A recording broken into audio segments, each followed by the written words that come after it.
Okay, Be'ezat Hashem, Naaseh v'Natzliach. I'd like to welcome everybody to the Lighthouse project. As we continue our series of basics in Judaism, tonight's class is about heaven and hell, reincarnations, and Olam Habaa. Super interesting class. Even putting it together, I was really into it and really blown away with some of the information.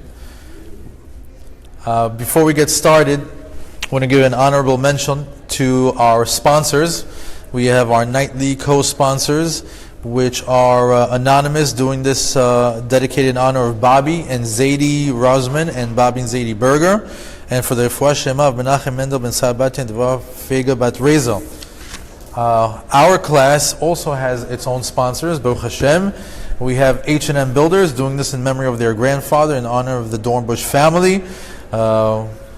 Be'ezat Hashem, that the Dornbush family have a lot of hatzlacha in their business and in the upcoming simcha, and Be'ezat Hashem that we hear besorot tovot. Also, we have a righteous woman from the East Coast, Stacy Esther Bouton, a good friend of the class, who's doing this in honor of her sons, Yonatan Michael, Eliyahu, and Shlomo Ben Esther. Be'ezat Hashem that the entire family have a lot of hatzlacha, bracha v'hatzlacha, refuah shelema, and may they succeed in all their endeavors. We are also having, we also have Florine Ritzer, who is doing this class in memory of her father, Yosef Ben Shlomo, Zichrono Levacha. Be'ezat Hashem that he should have an Ilui Nishmat for, this is the week of his yurtzeit. We also have an additional sponsor, which is Guy Mordechai, who is doing this in honor of the Refuah Shelema of Dina Bat Zohara, his mother. That Be'ezat Hashem, she have Refuah Shelema, and may she get out of the hospital bimhera, bimhera, bimhera. The last one is a surprise. It's my family, my sister sponsoring. Inbal Lankry, my dear sister, doing this in honor of Refuah Shelema of Avi and Mori David Ben Zohara, and Imi Murati Jacqueline Batalia. Be'ezat Hashem that Refuah Shelema, Bracha v'hatzlacha, Simchat Chaim, Rechut Yamim. And we're also doing this for Zivug, a good Zivug Tov, for Inbal Bat Jacqueline and Batchen Bat Jacqueline. May Hashem bless you to find your Zivug, Mishoresh Nishmatchem. Now that we got that out of the way, Baruch Hashem, just to show you how many people want to be part of this, how many people want to be part of Torah, of the Torah life, and how many people want to be part of spreading the Torah. Speaking of spreading the Torah, good segue, please like and share on Facebook. Promote Hashem, promote this class, turn on another person to the sweetness of our Torah, and Be'ezat Hashem, may another person dachzor b'tshuva and get closer to the Geulah. Let's get started. I'd like to tell you a story. There once was a man who worked very hard his whole life, and he finally got to a point where he can go to a better place, a better location, a better community, a better environment. And he and his wife were in the leasing office, waiting to take the tour of the place. And they were very impressed with the surroundings. They were really impressed with the office that they were in. And just when they started to begin to take the tour, and they're walking down the hallway of the leasing office on the way to the complex, the husband stops and says, right here is where I want my bed. Right here we'll put the TV. In the break room, that'll be our kitchen. And right over there, we'll set up a little sofa for our guests. And the leasing agent tells the guy, sir, you're in the hallway. Your new home awaits on the other side of these doors. He replies, no, this is perfect for me. Right here is where I want to stay. Now, that doesn't make sense. That this guy is willing to live in a hallway. That this person would rather be in a hallway leading to his mansion. Since it makes no sense, I'm going to tell you that the majority of Jews today are living in that hallway of that leasing office. And they're not going to move into their new home. There's a Mishnah in Pirkei Avot that says, Rabbi Yaakov Omer, העולם הזה דומה לפרוזדור בפני העולם הבא. התקן עצמך בפרוזדור כדי שתיכנס לטרקלין. Rabbi Yaakov says, this world is like a hallway before the world to come. Fix yourself in the hallway so you may enter the bigger room. So, Rabbi Yaakov in Pirkei Avot is letting us know that this world, the world that we're in right now, it's just a hallway. We're just passing through. The real destination is there. It's Olam Habaa.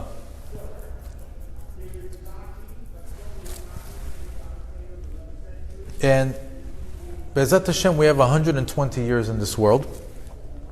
And according to the performance of our mitzvot and the way that we keep the Torah, that will decide if we go to the next world and if we eventually merit to go to Olam Habaa. So our entire purpose in this world is to gain entry to Olam Habaa. Having said that, who's living life this way? We try. Who's waking up in the morning saying, what am I going to do to get to the next world? What is the next world? What is Olam Habaa? And why are we so heavily invested into this world? Why are we not so invested into the next world, which is eternal, and we're so invested in this world, which is temporary? Why are we setting up shop in the hallway?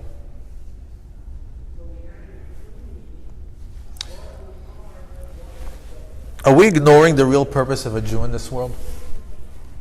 Now I can already see that I'm sitting with a bunch of tzaddikim, so entertain me for some that this might be relevant to. But before we answer all these questions and get into it, we have to begin to understand the life that we live in, the planet that we are on, and in order to understand that, we have to go back in time to maybe begin to maybe understand it all. And in order for that to happen, we have to go to Bereshit. Let's start from the beginning.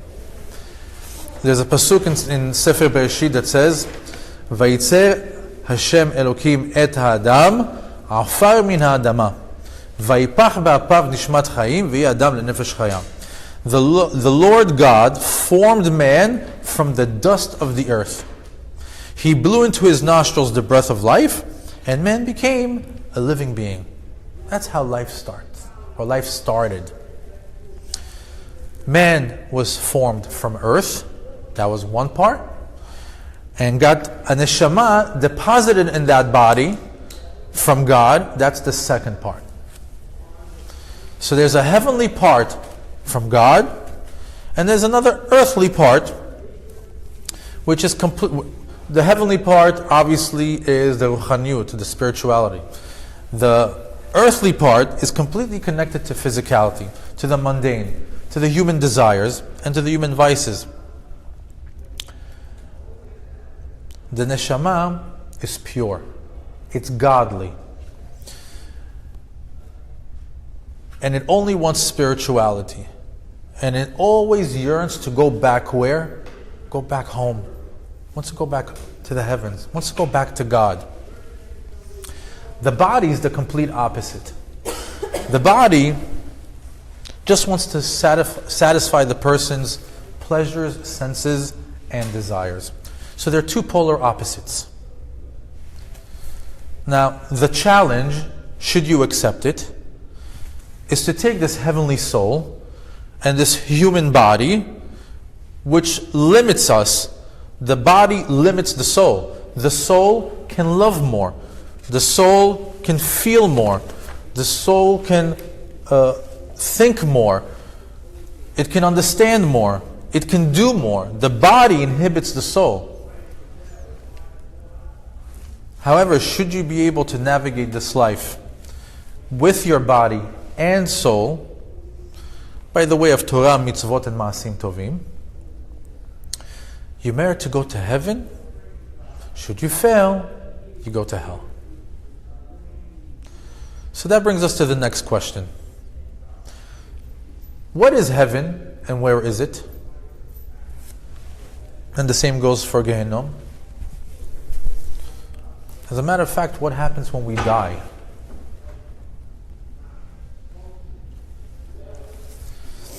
So, first things first, we don't die. We don't die.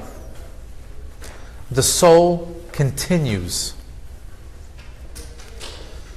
The body was just the vessel during our stay on this planet. It's a leased vehicle. It's a bodysuit. It's a suit for the soul. And when a person's time comes to expire, the body goes back to where it came from, the earth, and the neshama goes back to where it came from, the heavens. Now, to some, the separation of the body and soul is indescribable torment.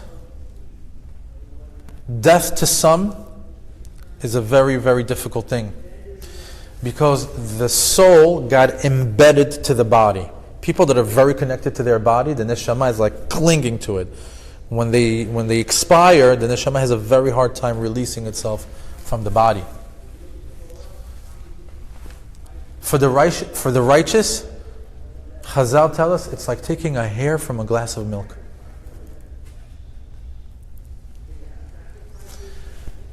Once the soul reaches the heavens, a trial begins. And you have a sanigor and katigor. Basically, two lawyers, one for, one against. A prosecutor and a defender. And they begin to weigh out the person's entire life. Sins versus mitzvot on the scale of justice. Now, if the mission is complete and the neshama fulfilled its tikkun, it graduates to heaven. And we'll talk about heaven soon. If it fails, it needs to come back down again and complete the mission. If it failed several times, it has to go straight to Gehinnom. And sometimes it needs to get downgraded from the human level to 4 lower levels. Domem, Tzomeach, Chai, Medaber. Those are the 4 levels. So you go from Medaber to a Chai, to an animal, or possibly to a plant, or possibly to a rock. You should just know these are very rare and extreme cases. That's not the norm. But it's an option. And it happens. Before we continue, let's talk about reincarnation a little bit. Typically, we can come back a maximum amount of 3 times to complete the job. By the way, reincarnations are mostly for men.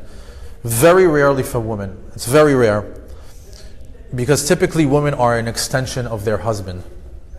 So everything is on the husband. There have been reincarnations of women, but not as many as men. They would say the percentage is like 90% to 10%, even less possibly. So basically... But reincarnation, you mean the neshama coming back to yes. Earth? That usually man and not woman. It's coming back as a man and a woman. Because if they're a combination. The person, I'll give you an example. A man comes down for the first time. He has a checklist. After 120 years, he goes up. 85% of the checklist is checked. There's 15% left. What does he do? He has to come back to pick up those other 15%. He's got a little bit more left over on that checklist. He's coming back as a man and a woman. He's coming back as a man. Right now, don't complicate it with man and woman. Just trying to let you know that on an average, men get reincarnated way more than women, because the woman's purpose in this world is she's an extension of her husband. Usually, I hate to say it, women are more perfect. They get the job done way more than men. But if they're an extension of the husband, wouldn't they be reincarnated the same amount of times as your husband? No. Why? Because it's mostly on the men. It's But mostly they're on the an men. extension of the woman. She's an extension. The job is on the men to complete, not the woman. What's an example So of then a what checklist? happens to a woman? Have a checklist? Yeah. Okay. She moves on. She moves on typically to heaven. Unless she has her own tikkunim, then we'll talk about it as the lesson continues. It's going to be lonely there without any men. Say it again? It's going to be lonely there without any men. Don't worry, there's a lot of souls. Let's put it this way. We don't know all of God's ways, and I for sure don't know. I'm giving you facts that will eventually lead to the end of the lesson that will all get tied in to a very beautiful musar. How do you know it's 90-10? Where do you get that fact? We got it from Zohar, where it says that the most of it. Actually, I have a list of my sources. If at the end of the class, if you want, I'll give it to you. But the Zohar stated that typically it's mostly for the men. Let's move on. No, the checklist. We're on it. Now, for example, let's just say there's a checklist. The person had a very hard time not lying, or lying. Or let's just say he had a very hard time with stealing, or being faithful to his wife.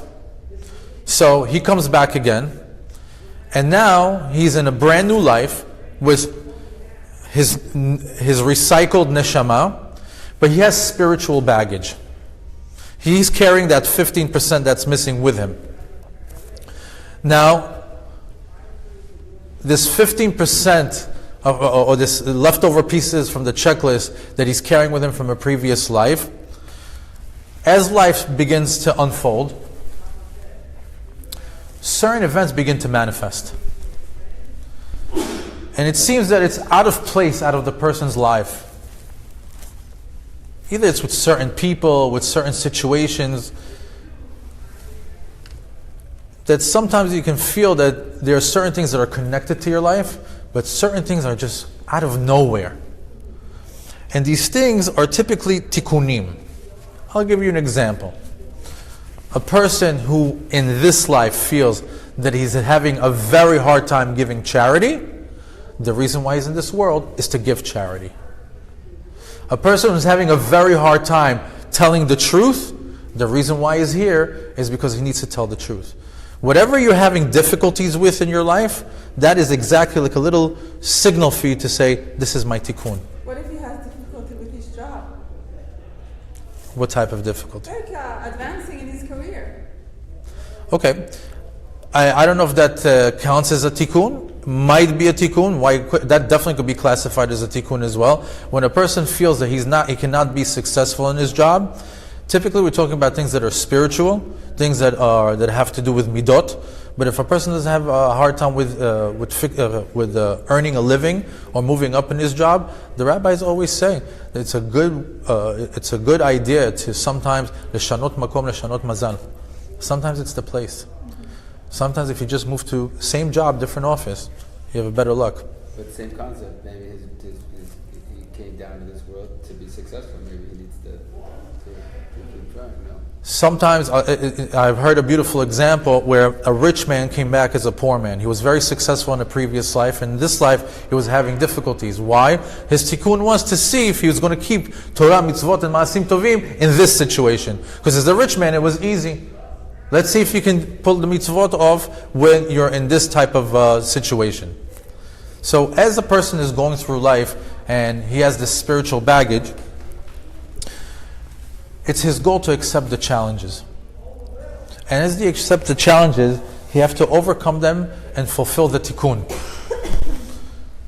In other words, check the box and move on to the next level. Otherwise, those events constantly get recycled into our life. Constantly. Over and over in different situations until it's dealt with. In other words, if a person is having difficulties and he's running away from it, Hashem will bring that difficulty from a different place. And if you keep running away from it, you're always going to deal with it.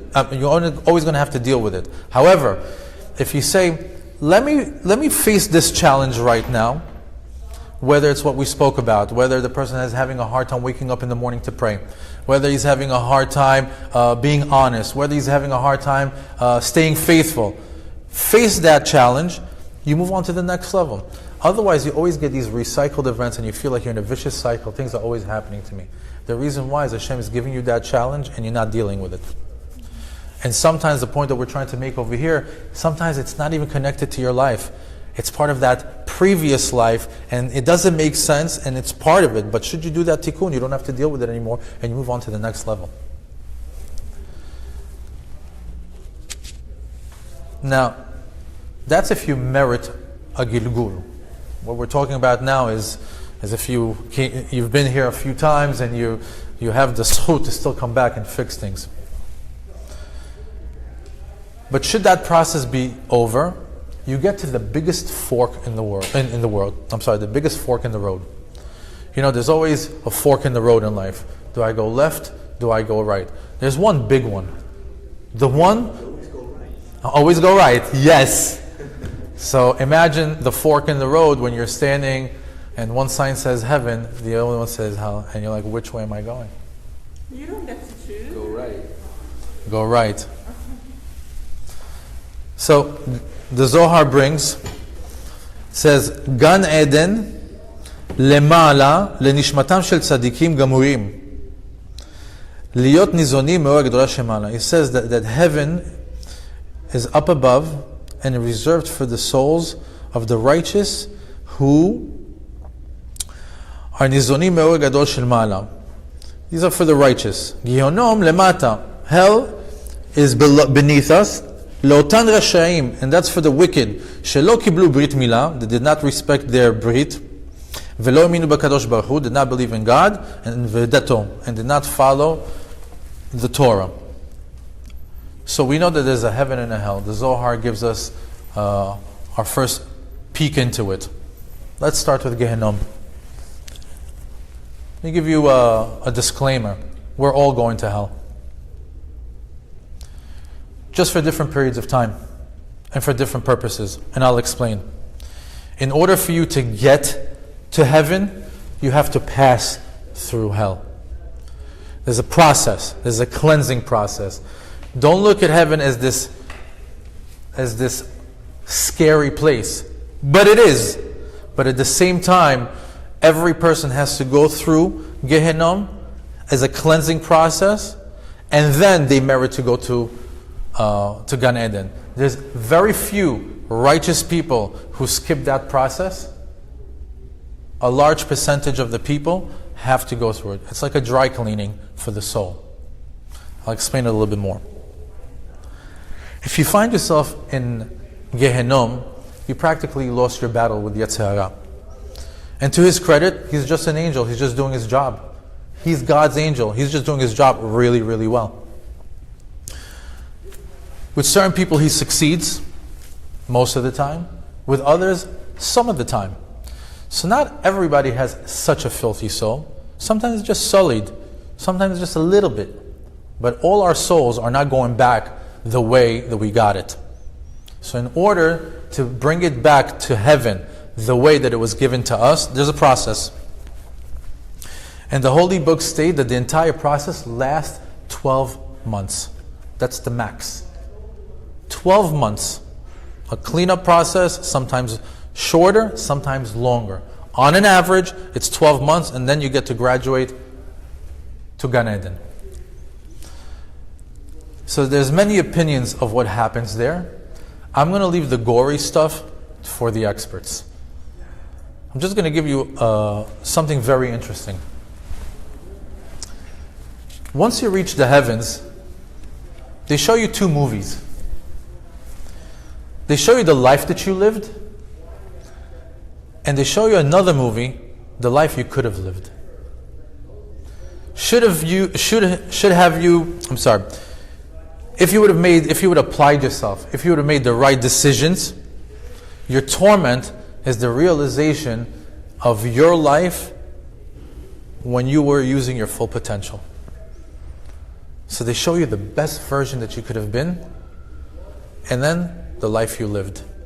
And apparently that torment, that feeling that you get that it could have been that's your Gehinnom.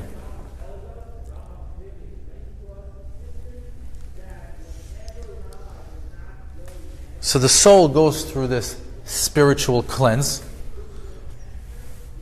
gets dry cleaned, before it goes into its original state from where it came from in the heavens. That brings us to heaven. Like I said, before getting to heaven, you must go through hell. And it's a good thing. Don't get scared from the word hell or Gehinnom. It's a good thing. The neshama needs it. It needs it. Some shorter and some longer than others, but eventually moves into a more natural, enjoyable, natural habitat where the neshama calls home. Imagine that godly part of Hashem, that's where it calls home. So in order to come back to it, it has to go through a process.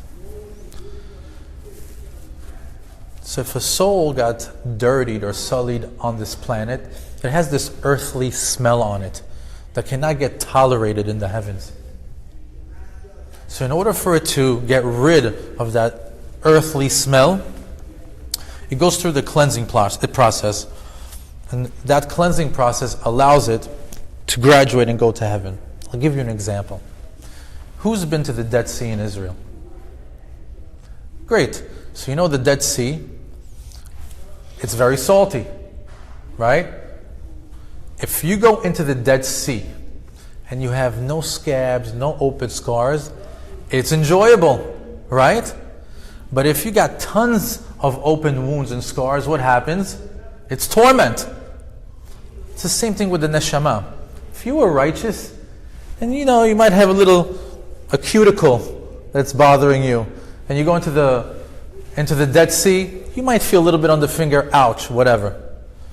But if you're walking into the Dead Sea completely cut up, you're going to feel everything. That's the same thing with the neshama. If it's completely dirty, once it goes into that river in Gehinnom, that's the torment that it feels.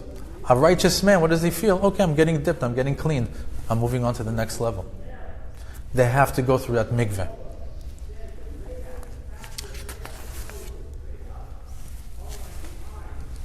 So, what happens after you get into heaven? For this, we're going to need to go a little bit deeper. Not too deep. So here's some facts. There are 5 worlds. Olam Hazeh is the world that we are currently in. The world where we can perform mitzvot and keep the Torah. After this world is Olam HaNeshamot, the world of the souls. That's where the soul leaves Olam Hazeh, goes up, goes through judgment, and the decision is whether it goes to heaven or hell. And for those that go to hell, we just explained the process. And the other ones go to heaven, it's like an enjoyable waiting space. Because obviously many people have passed away, and now they're in this environment.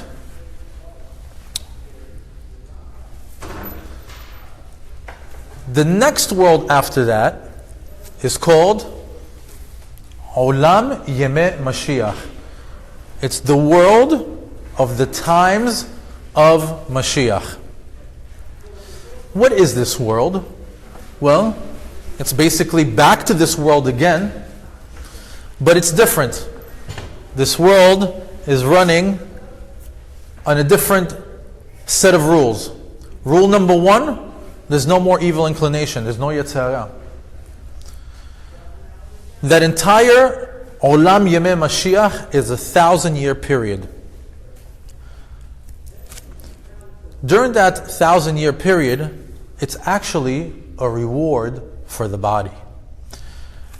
Because keep in mind, while you're performing the mitzvot, two parts of you are benefiting from it. One is the neshama, and it gets most of its reward in heaven. But the body also did mitzvot. You guys walked here for the class, right? You needed your arm to put on tefillin. You used your body to perform mitzvot. It also deserves a reward. So in the time of Yemei Mashiach, the body gets its reward.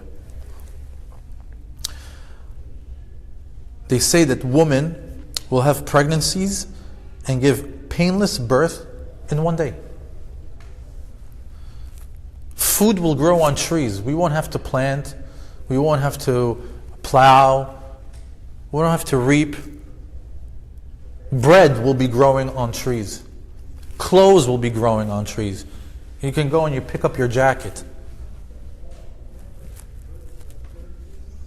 There'll be no toil. There'll be no war. It'll be a world of peace.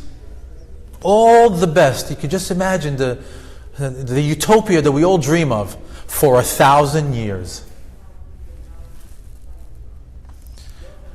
I should give a little disclaimer. It proceeds by a 7-year Gog Magog era, Armageddon, and it's followed by a 40-year period of Tchiyat HaMetim. Tchiyat HaMetim is when the body and the soul unite again. That's when the neshama comes back to the body in the grave, and something really weird happens. The body from the grave starts to reform itself to the way the person died. So if the person died at 73 years old, he comes back as that 73-year-old. If he was deaf, if he was blind, if he was a limp, if he had any sort of blemishes, he'd get reincarnated like that. And then shortly thereafter, he gets healed to the best version of himself. And that goes for every single Jew that merits the resurrection or Tchiyat HaMetim. The loose bone is the Zintian. That's where it all starts from the loose bone, which is in the back of the neck, that gets its nourishment on Motzei Shabbat with a little bit of wine that you do, and the Sauda Reviut of Malaveh Malka. And the reason why people come back in the way that they died is so people can recognize them. Imagine you remember your grandfather, the way he looked, all of a sudden he comes back as an 18-year-old. It'd be hard to recognize. So they did it so we could recognize one another, and then after that begins that beautiful 1,000-year period where everything is absolutely perfect. Then comes Olam Habaa. Life for eternity. And the way that you live out your eternity is according to the fixed spiritual level that you achieved in Olam Hazeh. This life, this world, determines your eternity. I want to pause here for just 1 second just to crystallize it. So here we are for a short period of time, 70 years, 80 years, to 120, Be'ezrat Hashem, to all. The way we keep the mitzvot, the way we're super connected to Torah, mitzvot and ma'asim tovim, determines this time where there is no time, where the soul is just alive for eternity. And you can't go higher in your level or lower in your level. You're just fixed according to what you did in this world. Let that sink in a little bit. There's another Olam Habaa past that. It's Olam Habaa HaKavua, which the whole world goes through a 3-day judgment of the entire existence. Just to let you know, I don't want to get too deep into it. I don't even know what I'm saying. I just know that I read it. But there's a whole 6th millennium, 7th millennium, 8th millennium, 9th millennium, and 10th millennium. On each millennium, something happens. And then eventually there's the ultimate judgment day of all judgment days. And when that happens, we go to the ultimate Olam Habaa, HaKavua. What happens after that? Don't ask me. So, we can see from just these bits of information that we just learned about heaven, hell, reincarnation, Olam Hazeh, Olam Habaa, Olam HaNeshamot, we can see that we are here temporarily. our souls live forever. This is only a test. This is only a challenge. This world is just a test that determines our eternity. We get several chances to complete the job. There's a reward and punishment system. There's a cleansing system that involves Gehenom for the body and the soul. We have heaven for our soul while it waits for its return to merge with the body again on a higher spiritual and physical level during the 1,000-year period of the time of Mashiach, when we're reunited with all the Jewish souls. Think about that for a second. Think about that. A world filled with every Jew from every millennia. And then we graduate to Olam Habaa, where we live for eternity. So there's much more that I've not shared and I've not revealed. This is just the story in a nutshell of a Jew. So I ask you, are we living with all this in mind? Are we living in order to gain entrance to Olam Habaa? Or are we just winging it? Are we just rolling the dice with our neshama? Convincing ourselves that what we're doing is good enough to hold us over for eternity. Eternity is on the line. Yeah, I go to shul. Yeah, I study. I do mitzvot. I'm a regular Jew. What does that get you in Olam Habaa? What do you get? 2-door Focus? What do you get? The limo? What do you get? What do you get? You get the mansion? You get the studio apartment? What do you get in Olam Habaa for that type of approach? Be'ezat Hashem, because God is good. And God knows our heart, He knows our intention, and He knows, and He takes into consideration the generation that we're in, and the life that we live, and the challenges. He takes everything into consideration, and I guarantee we're going to get more than what we think we deserve. It's all about perspective. If you're satisfied with a 2-door Focus, be happy, One of the key things, the whole Torah stands on one thing. If you're happy, you won. You figured it out. If you're able to be happy every day, your Olam Habaa, it's better than you can dream it. Not everybody's happy. Not everybody's living it. We're trying to inspire people to be happy. We're trying to inspire people to be positive. We're trying to inspire people to have life with emunah. I want to tell you, there's a lot of our fellow Jews out there that are not here on a Wednesday night learning Torah. God bless you all. You're on a good level. You're on a high level. But there's a lot of them that are not. Right now, they're just watching TV, frying their brain. They're burning their eyes with Facebook. Right now, they're not eating kosher. They're not keeping Shabbat. Right now, they're completely disconnected. And they're raising children that don't even know what Shema Yisrael is. So, we're not talking about this righteous group right here. This is in order to focus on our brothers that are not there yet. This whole Lighthouse project is a lighthouse for the people that are looking for a little bit of light. Where is the Judaism? It's here. Come and learn it. Come and figure out how the world works. Why are we doing basics in Judaism? Because I can guarantee you that a lot of people don't know. How does it work? How does it work? What do they do in heaven? What do they do all day? What does it look like? What does the Gemara say in heaven? If it's not feeling anything, any benefit, and it's just, so what do you take heaven? Heaven is basically you, the way you look right now, without a body. It's like a clear silhouette of you. The wind of heaven blows on you and gives you your shape, if you can imagine that. Imagine the thing that makes you the happiest, the happiest you've ever been in your life. Take it to the millionth power. It's not a fraction of the feeling of what the neshama gets in heaven. It's a feeling. You could say it's a feeling. And what they do all day, they don't go to shul. They don't go to work.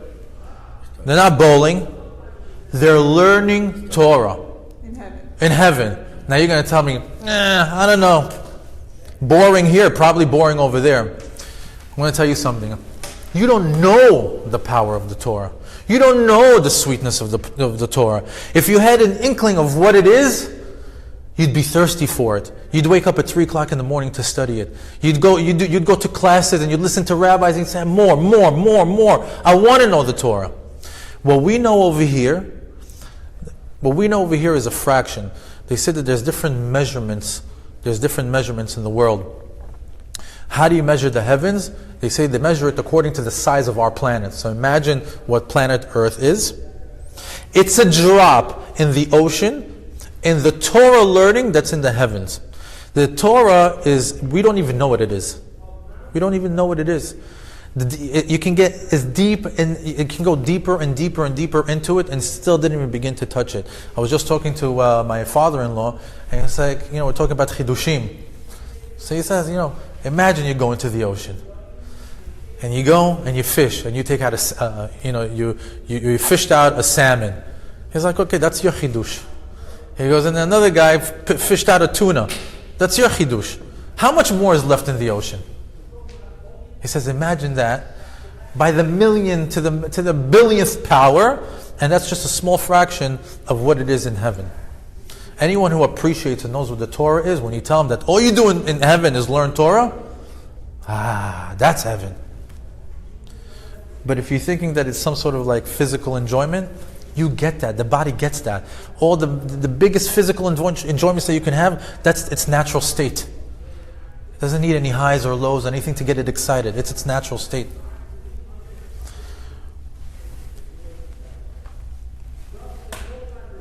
Now, here we are. Right? We know the system. We figured out how it works, more or less, right? So here we are, live and alive. Before everything that we just spoke about. Before Judgment Day. Before heaven. Before hell. Before Gilgulim. Before all this. We're all before that. Here we are. We're here. Okay. What are we doing?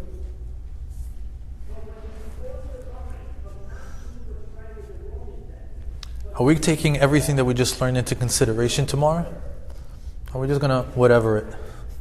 Great lesson. Keep in mind, what I told you was after. Like, oh, heaven, what is that? Oh, heaven, what is that? Oh, Olam Habaa. Oh, the Messianic era. Oh, but we're before that. We're all the stages before that. What are we doing now? What are we doing tomorrow? What's our fork in the road going to be? How are we going to feel when we dip into that river? Little boo-boo? Or is the whole body going to be scabbed up? Got to think about it. Got to really, really think about it. So let's think about what the alternative options are if we don't take it seriously. I thought you guys might be interested in this. So remember, we said if you don't get it right after 3 times, you get recycled into this world over and over again. By the way, nowadays it might not even be an option. You know why? We're in the times of Ikveta de Meshicha. This is the end. If you think that, you know what, whatever happens, I have a couple of more times to come. Mashiach is going to be here before you can do that. It's around the corner. We have a few years left. Who says that you'll have enough time for another Gilgul? You got to get it right. It's happening today, actually. It's happening now. It's supposed to happen now. Mashiach is now. Michael just announced it. Amazing.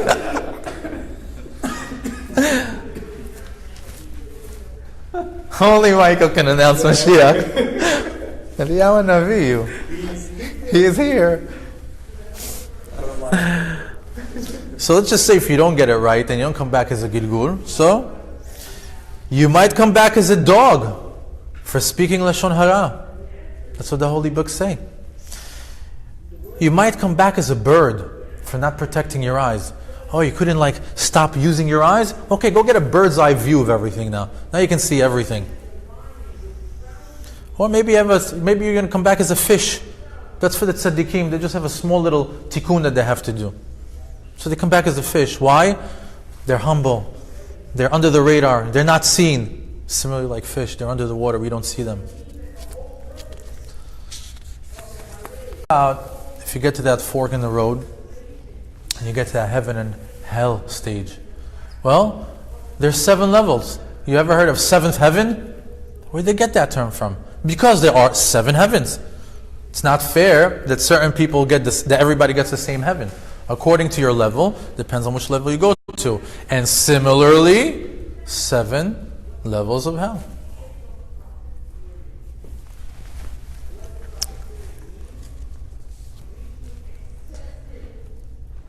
Keep in mind that going to Gehinnom for 12 months is a merit. It's a schut. Any rabbi will tell you. Because there are instances where hell takes longer than 12 months. There are situations where it's kafakela, where we're not dealing with you right now. Go float in space. And the entire time while they're floating in space, they got all these mezikin chasing it. Crazy stories. Mezikin, bad spirits. Bad spirits. Spirits that are looking to harm a neshama. It's a kafakela again, you waste words? No, kafakela is when they're not willing to deal with you. They're not willing. You're not ready to get judged. You've been, It's the slingshot where you're floating in space, and there's nothing worse for a neshama. It's a punishment. In other words, he'll take the 7th level of hell over not being judged or floating in space.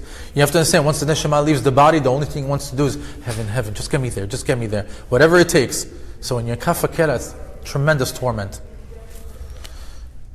Interestingly enough, we stop saying Kaddish for loved ones after 11 months. After 11 months, after somebody passes away, is when we typically stop saying Kaddish. Why? Because we say, it's to signify that there's no way that person merited 12 months in hell. 11 months is all he needed. I thought that was super interesting when I found that out. Little footnote. Hareshaim shebegehinnom, the wicked people that are in hell, b'sha'ah shenichnas haShabbat nachim kulam. Gehinnom has a day off. Shabbat is so powerful. They're off on Shabbat. How powerful is the 7th day? How powerful is Shabbat? They close up shop and the wicked get to rest on Shabbat. The Gemara brings that the entrance to heaven and hell are on this earth. Amar Rabbi Yitzchak, this is a Gemara. Beyom hasheni nivra gehenom l'rishei olam. Hell got created on the 2nd day of creation. If you notice, on the 2nd day of creation, we're missing 1 word, 2 words. On every day of creation, HaKadosh Baruch Hu said, Vayiki tov, Vayiki tov, Vayiki tov, Vayiki tov. On Monday, no kitov. Why? Because Gehenom was created. What happened on Tuesday? On Tuesday, Gan Eden was created. And what do we say? Pa'amayim kitov. So where are these openings to Gehenom? The Gemara tells us, one is in the desert. Actually, we're going to see it in a couple of parashiyot. When Korach gets swallowed into the ground, that was the opening to hell. Second one is in the ocean. And the third one is in Jerusalem. Heaven also has its openings here. I'll give you a little bit of introduction to heaven. It says, V'hatanya, and we learned in a Braita, שבעה דברים נבראו קודם שנברא העולם. There are 7 things that got created before the world got created. ואלו הן. I'm just going to name a few of them. The Torah got created before the world. Teshuvah got created before the world. It was created, as well as Gan Eden. It's one of the things that got created before the world got created. You can find that in Masechet Pesachim. Wait, did you say that Gan Eden was created on the 3rd day? Yes, in this world. The entry to Gan Eden Oh, the end. is here. דבר אחר, when you go to Gan Eden, where is it? Does anybody know? There you go. מערת המכפלה. Abraham, Adam and Chava, Abraham and Sarah, Yitzchak and Rivka, Yaakov and Leah, plus, who else? The head of Esav, are all right now in Maarat HaMachpelah. Who's the last one? The head of Esav. There is the entrance to heaven. Who's guarding it?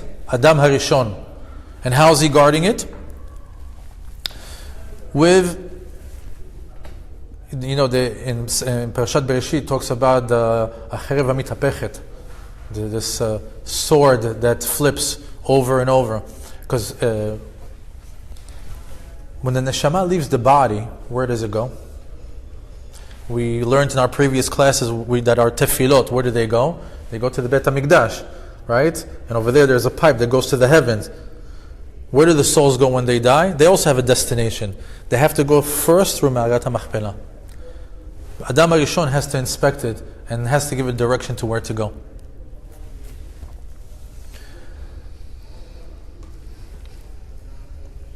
There's actually, we spoke about how everybody has to go through the same process, but there's actually been 9 people that didn't have to go through that process. There's 9 people that actually went straight to heaven.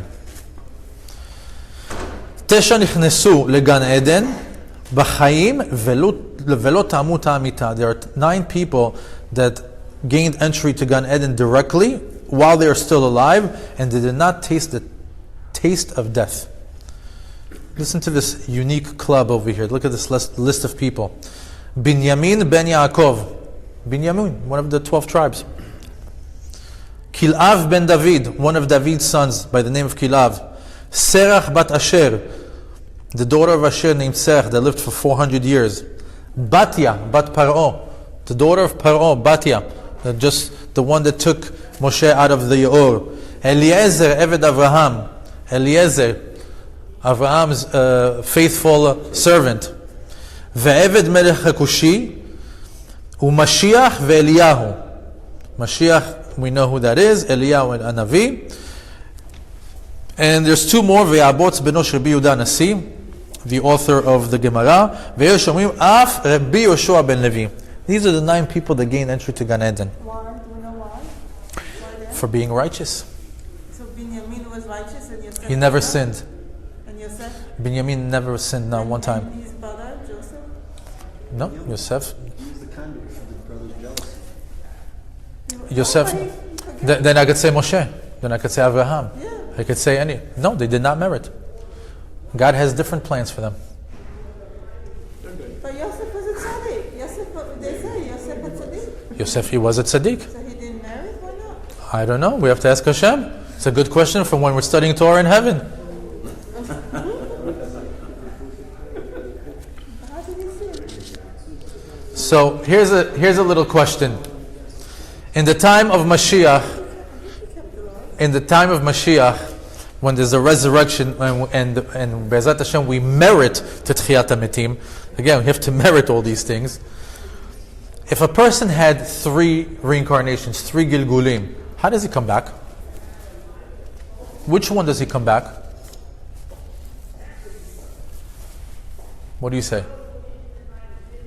don't understand the question. If a person didn't get the job right the first time and came back a second time and even came back a third time, right? Comes the time of Tchiyat HaMetim,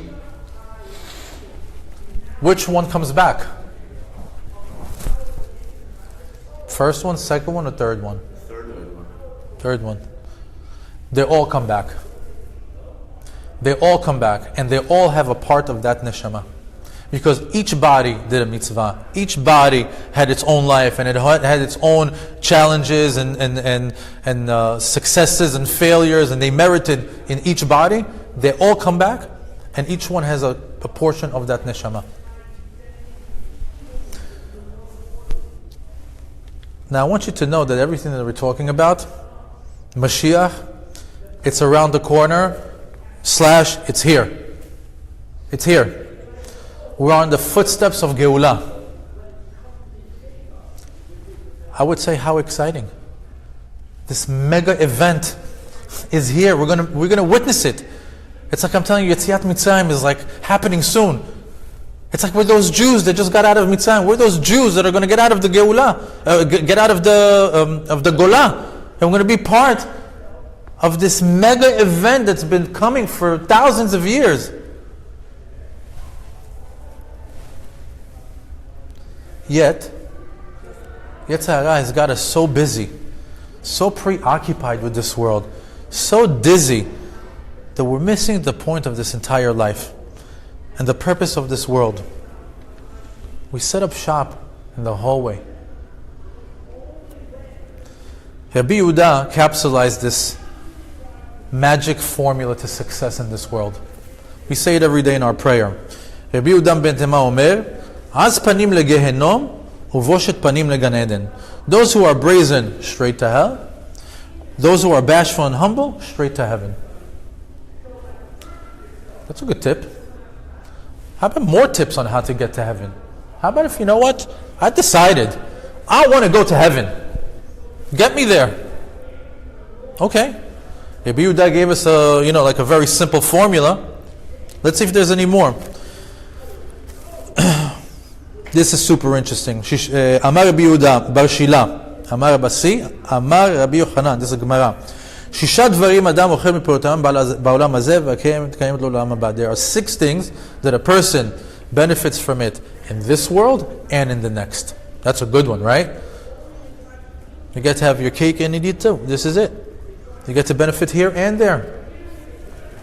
Ve'eluhen achnasat orchin, bringing guests over to your house. Bikru cholim, visiting the sick. Eyun tefillah, analyzing your prayer. Concentrating on your prayer, preparing before, thinking about it after. Tefillah is a huge thing. You could do 100 classes on tefillah. Hashkamat bet hamidrash. Anyone who wakes up and goes to shul, anyone who wakes up and goes to study. Hashkamat bet hamidrash. The morning. Hamagdil banav letalmud Torah. One who raises his children in the ways of Hashem, in the ways of Torah.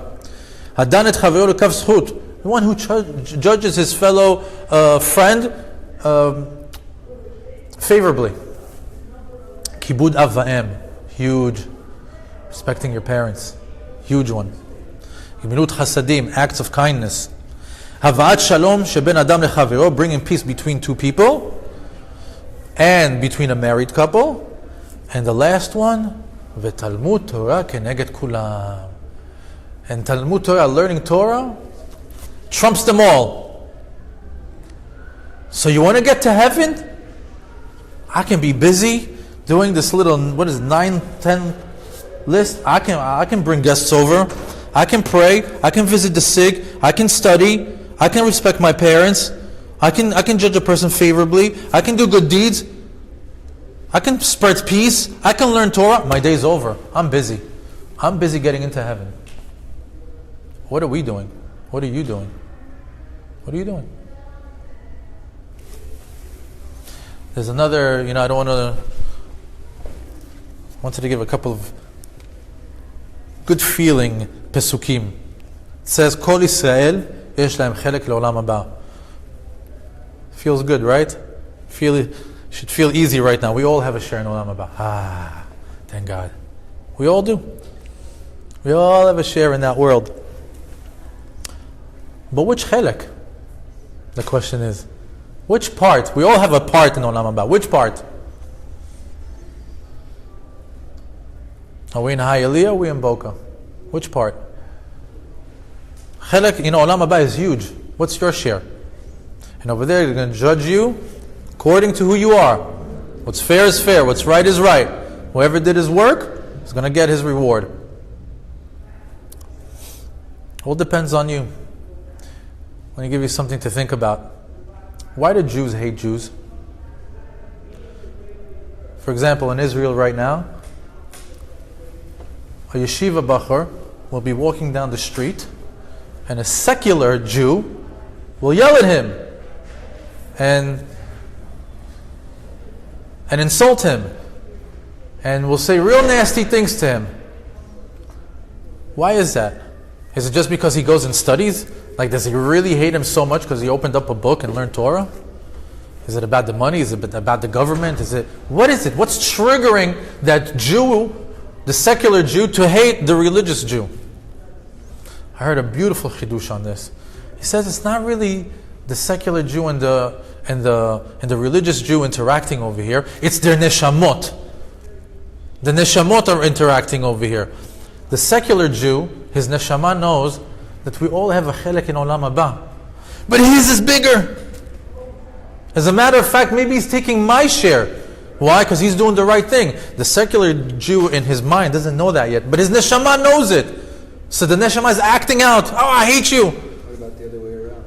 Which other way? The Orthodox Jew, when you go in the neighborhoods in Israel, that spit on the secular Jews, or that throw rocks. Lo aleinu v'lo alechem. That's terrible.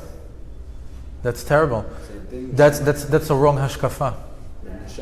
The neshama has a wrong hashkafa. I mean, I've been really taking a lot of classes on a lot of different sects of Judaism. I want to tell you, I still want to have that image that all religious Jews are amazing, they're tzaddikim. But there's times where people reveal to us that not everybody's perfect. And there's people that are doing wrong things in society. And it's disturbing. And it's shameful to the garb, to the hat, to the kippah, to the tzitzit that they're wearing.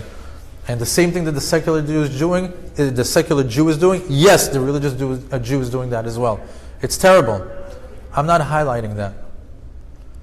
I'm just highlighting that when one neshama sees another neshama on the right path, that neshama feels the torment that his chelek in Olam Habaa is bigger than mine, and that's why I'm lashing out.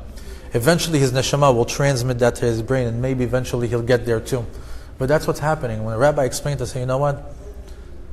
I like that. Because there's certain times when you feel something, it's your neshama talking to you. You have to know how to talk to your neshama. It's a skill. Now, I want to tell you two stories before I conclude. I would love to tell you a beautiful Gilgul story. Like, we talk about reincarnations. Clear it up for me.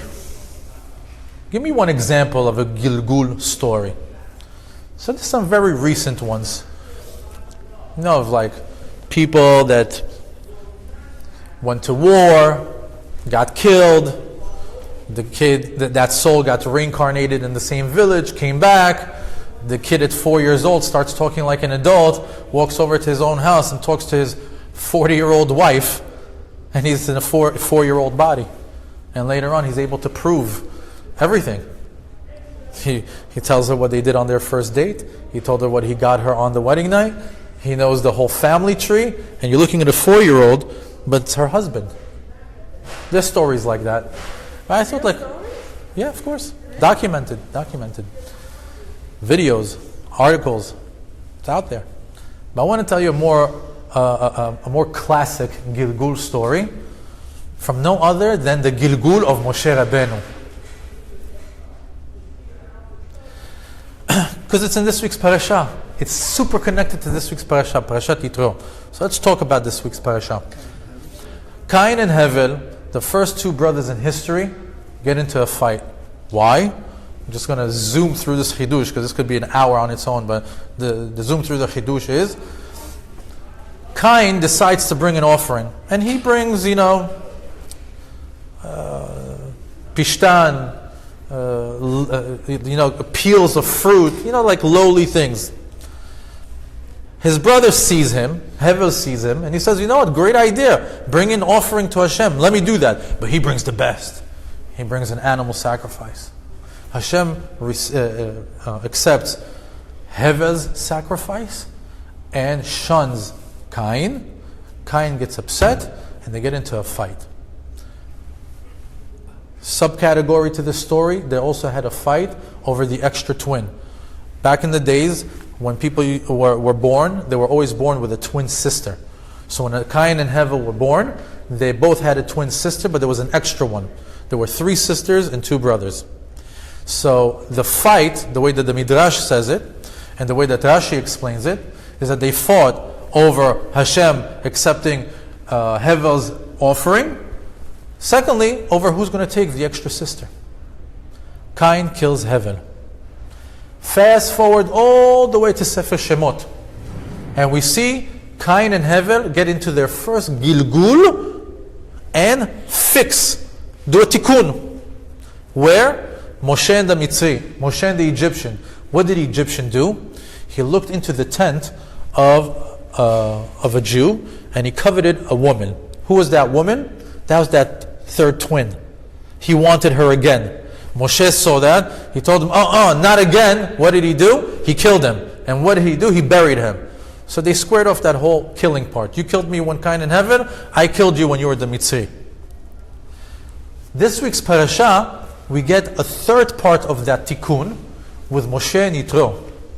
Yitro is the Gilgul of Cain. That's why one of his 7 names is Keni. And Moshe is the Gilgul of Hevel. When Yitro comes to Moshe, what does he do? He says, Moshe, I'm here. And I'm here with your wife and with the children. His wife was the Gilgul, Tzipporah was the Gilgul of that third twin. But this is the end of the Gilgul. What is the end of it? Yitro comes to Moshe. Or, to make it easier, Cain comes to Hevel and says, you know that third twin that we were talking about? Take her. She's yours. Remember how your blood was screaming from the ground to have no more offspring? Here are your children. I'm giving them back to you. And later on they had a feast and they said, you are right. Let's sit down and eat meat. And the tikkun was done. They got reincarnated, or their neshama had iburim of gilgulim from Cain to Hevel, Moshe and the Mitzri, and Moshe to Yitro. The tikkun is done, they move on to the next level. Gilgulim. I want to give you a different story.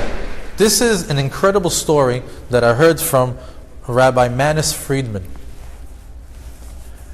He just wanted us, this story just lets you know the world is perfect, God is perfect, everything that Hashem does is for the best, and when we don't see clear and we don't know what's going on, just have faith that HaKadosh Baruch Hu has your best interest in mind, and at the end of the day, He just wants you to get to the better place and to succeed in your tikkun. Rabbi Manis Friedman tells us a personal story of when he was in Minnesota. And he was in the Chabad office that's been there for roughly 30 years. And all of a sudden, he shows up, and they see that the entire office is in a hustle and bustle. They're moving around. They're renovating. They're taking a few file cabinets and moving them over. He says they weren't. I don't know if they were really remodeling, because the rotary phones, which were even outdated, and there's like dial tone, they still didn't change that. They were just moving furniture around. And he says he started to participate to help out. And while he's moving all these cabinets around, cabinets that held letters to the rabbi. And the way that they would process the letters to the rabbi is that they would receive the letters. The rabbi would do bullet points, A, B, C, D, E, types of answers to it. And then they would give it to the secretaries that would type it out and send it out. So as they're moving as Rabbi Manis Friedman is moving the file cabinet, one file falls out. He picks up the file, he opens it up, he sees it's a letter. And the letter reads like this. My name is Ploni ben Ploni. I am a doctor. I've always had this desire to write a Sefer Torah. And I finally was able to merit to have a Sefer Torah written. And I held a huge party in my house. And just as we're doing the final siyum, my grandmother, his grandmother, dropped dead in the middle of the siyum. And I just want to tell you, Rabbi, that everything is good on my side, but my other family members don't know how to deal with this. What is the meaning of our grandmother passing away in the middle of the siyum of the Torah? Couldn't she have died at a different time? So anytime somebody tells you, it's not me, my friend wants to know it, it's for him. Rabbi Friedman said, he says, so tell your friend to write to me that his friend wants to know how to deal with the situation. But in reality, he read the 5 answers that the Lubavitcher Rebbe gave. And he says, first and foremost, everybody has their time. There's a certain amount of hours, days, breaths, beats of the heart that a person's body has. And when that time comes, regardless of where they are, that's when it happens. That's when they expire. That's when they move on. They don't die, they move on. Secondly, the fact that it happened is a good thing, because she was happy. It was a happy event. She was in a good place. And they say that when a person dies, it's very, very important how they die. It's very telling. God forbid, if a person dies from a car crash, it's very telling. If a person dies in a hospital bed, it's very telling. If a person dies, out of natural causes, it's very telling. Their environment is very telling. If a person drops in the middle of the street and there's nobody there.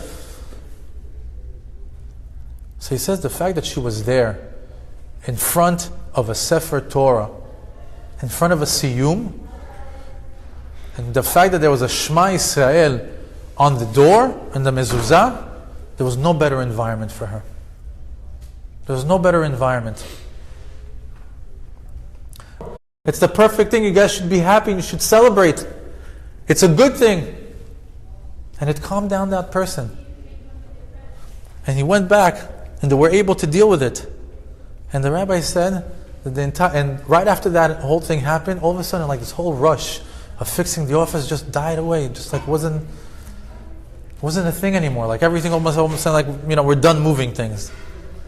What are the chances that all that was orchestrated so one Jew can get the answer that he needed while his son is passing away in the bar mitzvah?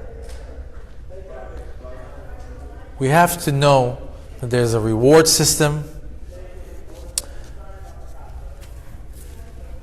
There's a punishment system. There's a heaven. There's a hell.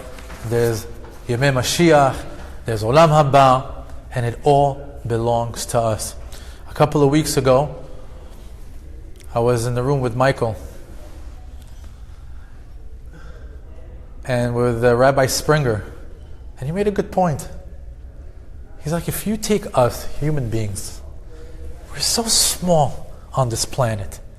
And this planet is so small compared to the rest of the Milky Way, let alone the entire universe, and then the heavens, and then God.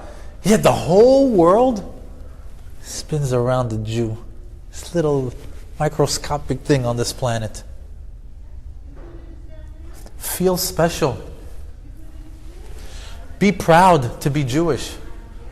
Get connected to your Judaism. It's so rich, it's so beautiful.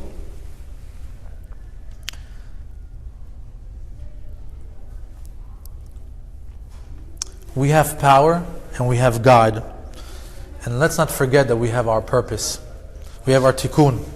And don't forget that the entire time while you're here, do it be'ahava v'simcha, with love and with happiness. And try to secure a good portion of Olam Habaa for yourself.